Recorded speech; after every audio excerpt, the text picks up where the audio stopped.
Dobrodošli na kanal Prelistavanje. Danas za vas prelistavamo strip Dani što nestaju. Renesansa balkanske strip scene traje već 15 godina.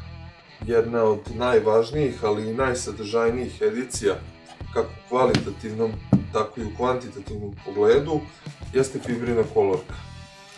Kompletan autor Dana što nestaju, priča o životu uhvaćenom okom kamere na najbukvalniji način, je Timothée Le Boucher.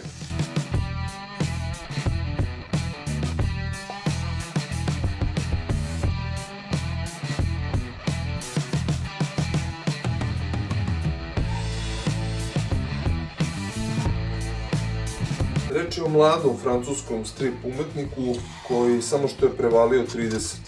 Ovde je donekle bio inspirisan estetikom japanskih mangi.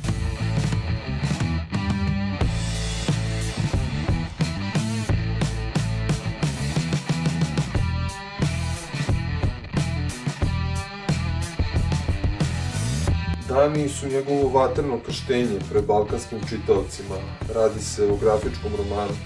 Dakle, ne o integralu s pojedinačnim albumima kao što je to često slučaj u kolorci.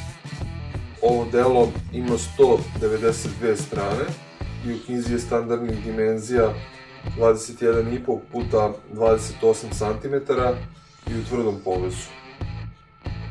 Za prevod je bila zadužena Leni Bastajić.